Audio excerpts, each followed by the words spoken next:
Joining me now to talk more on this in the studio is Dr. David Awurawo. He's a lecturer from the Department of History and Strategic Studies at the University of Lagos. Welcome to the program. Thank you. Now, the nature of the bombing is tagged as one of the most lethal terrorist acts anywhere in the world for many years, with people protesting, especially on Sunday. Was it safe for them to be doing that? Well, this attack is one too many for Somalia and the Horn of Africa. Al-Shabaab, as we know, has carried out bombings across Somalia time and again, even spreading to Kenya, bombing in Kenya. You know, Al-Shabaab has simply bombed at will. And as you can see, you know, just one terrorist act causing the death of close to 300 people. I mean, it's nothing could be more disheartening.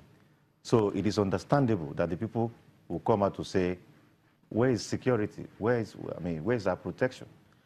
I mean, is it possible for us to walk the street anymore with this kind of? Just look at the scale, the scale of the attack. Even a hotel collapsing on people, and then see the dimension of the damage. And so it is understandable that the people will come out to protest as they have done. The U.S. mission to Somalia in a statement said such cowardly acts reinvigorate the commitment of the United States to assisting the Somalian African Union partners to combating the scourge of terrorism. Now, do you think they've shown enough commitment towards curbing Al-Shabaab? Certainly not. Certainly not. I mean, if you place what has happened in Somalia and in Kenya side by side what has happened elsewhere, you know, in Iraq, in Syria, those ones that have direct impact on the West, the United States, United Kingdom, France, of course, tend to receive far more attention than the ones that take place in Somalia, Kenya, and maybe even Boko Haram in Nigeria. Of course, you expect this kind of, you know, statements at the end, in the aftermath of an attack like this, but certainly the U.S. and by extension the West hasn't done enough, you know, given the scale, the frequency of the attacks of Al-Shabaab in the Horn of Africa. Is it also significant that Al-Shabaab has not claimed responsibility for this attack? Well, when you look at the history of Al-Shabaab and by extension Al-Qaeda, to which it is affiliated, sometimes as soon as an attack takes place, they come out to claim responsibility. Sometimes it delays. Sometimes they try to, you know, weigh the developments, the aftermath and all, before coming out to claim responsibility. So it is not entirely too surprising that up till now, perhaps they were not expecting the scale to be this extensive.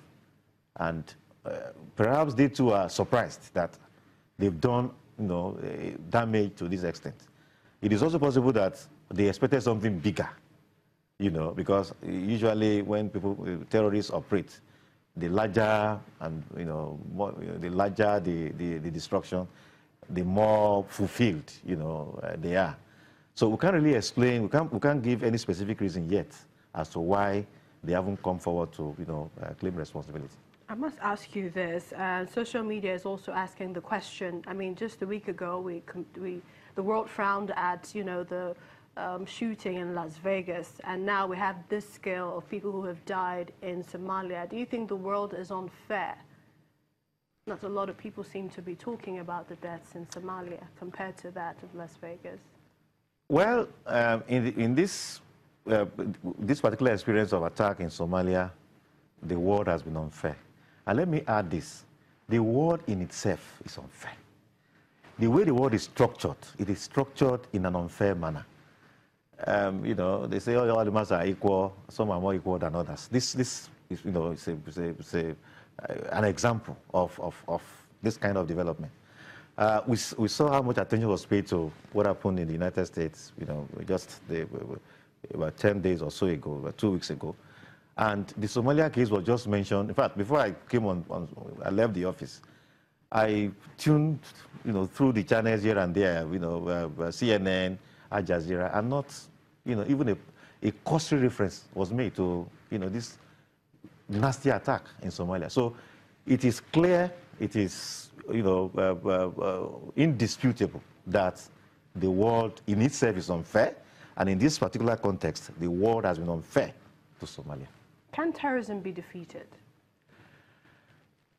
It can't be defeated. It can be reduced to the barest minimum if the right things are done. In fact, one reason why these attacks have taken place so easily and such a scale in Somalia is that those ingredients you need to, effectively tackle terrorism are not there. One, intelligence. Intelligence is very critical. But because of the weakness of the Somalia state itself, I mean, the government and all, there is practically no intelligence, very little intelligence. This gives the terrorists an opportunity and the space for them to plan, for them to put together their equipment, for them to, to be able to carry this kind of... So that is one. And then, of course, second, the diplomatic dimension, because, of course, the two must function side by side. You must have, the military, the intelligence to weaken and degrade the capacity of, the terrorists. And, of course, the other dimension, too, must come in so we can reduce terrorism to a bare minimum if all the ingredients are there. But, unfortunately, I don't think it can be eradicated. Thank you so much, Dr. David Aworo. Also a pleasure to have you here on Network Africa. Thank you very much. Lecturer from the Department of History and Strategic Studies, University of Lagos. Well, two leading human rights organizations in Kenya say the police authorities killed at least 30 people in the capital, Nairobi, after the opposition protested against the disputed presidential election in August.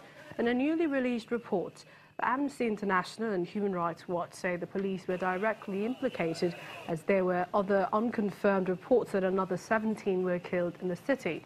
They accuse the police of raising tensions by using heavy force in areas they regard as hotspots for potential violence, saying excessive force had become a hallmark of police operations in Kenya.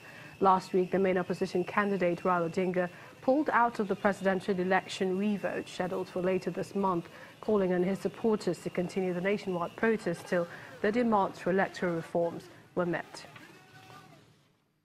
In the Democratic Republic of Congo, the army says the bodies of 26 people killed in an ambush by rebels earlier this month have been discovered east of the country. The victims, all but one of them civilian, were attacked in the restive Beni territory of North Kivu as they traveled by taxi.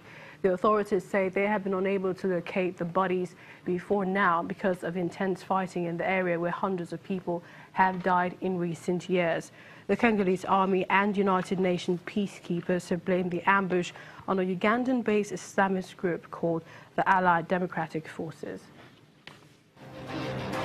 Still to come on the program, we look at Egypt's female blacksmith pushing through gender-based boundaries. Do join us again.